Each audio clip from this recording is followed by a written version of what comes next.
Hi everyone, welcome again to my channel. Today I'm doing this video because I created this post on Instagram about how to write a story and I received a lot of messages about it. What I wrote in that post was that a good story is made by normality, an explosion, and a new normality.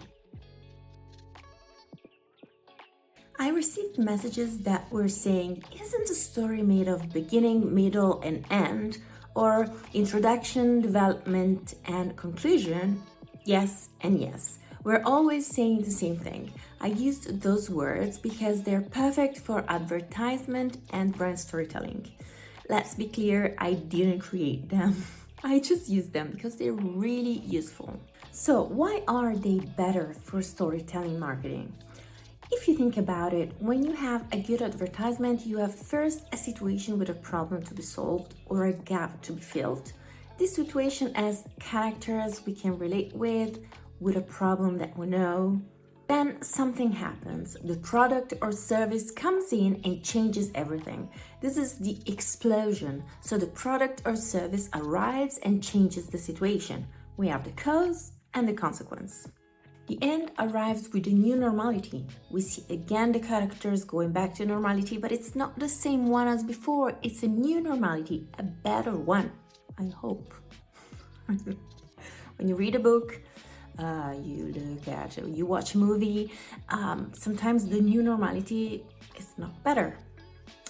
But when we talk about marketing, you advertise your product, you talk about yourself, the new normality, I hope it's going to be better, right? Let's make an example. Peter is going to work like every single day and he forgot his keys at home. He goes back home and nobody opens the door because his partner is away for a team building trip.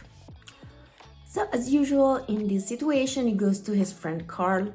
There he starts to complain about the fact he often forgets his key and that there's nothing that helps him to remember that.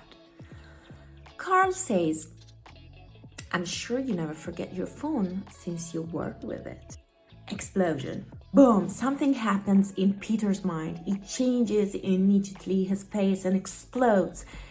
We can create a keychain that makes your phone ring when they're too far from one another.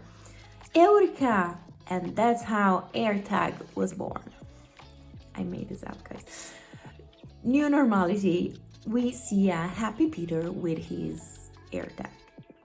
Now, let's use this structure for your brand storytelling. It's the same thing as for an advertisement. You need to have a simple and clear story to tell. We are a personal trainer. Normality. I always went to the gym and what I saw every day were mistakes after mistakes that could ruin people's bodies, posture, muscles. From not wearing the right shoes to using the machines in a totally creative and wrong way. I'm a certified professional trainer and I thought I could help them better their lives by teaching the right movement. I started to do so at my gym and I made people happy. Explosion. Then I thought, online I could reach and help even more people. That's why I created Right Movement Training. New normality. By now, I helped thousands of people regaining good posture and a better health. That's it. Mic drop.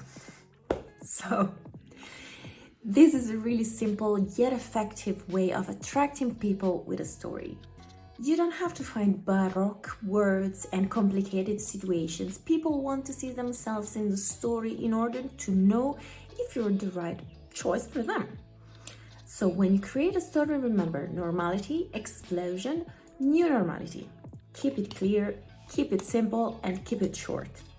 There are other things that help you define your stories. They are divided in 4. Identifiable characters, authentic emotions, significant moment, and specific details. Let me explain. Use characters that people can identify themselves with. In our first example, we have Peter, a normal guy with a normal job in a normal situation. Give authentic emotions to your characters.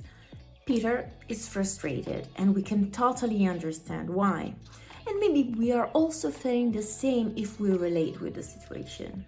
In your story, there should be a significant moment, usually is when your product or service comes in. In our case, the conversation between the two friends. Finally, details. If you can add some details to your story, it can make it even more real and relatable. In our case, we have a detailed situation with the keys. It's not a general situation, it's detailed on the topic of the key, forgetting the key. So let's sum up. A story has to have a normality, an explosion, and a new normality. And it's better if it has also identifiable characters, authentic emotions, a significant moment, and specific details. I hope this helped you figuring out how to define your brand story. Thank you for watching this video. As usual, I ask you to subscribe to this channel and to click on that bell down here to be alerted when a new video is out. You can also follow me on social media and subscribe to my fully packed newsletter. All the links are listed below. And if you have some questions, don't be shy. You can write me here in the comments on my social media or at the address hello@thelazyfactory.com. Ciao!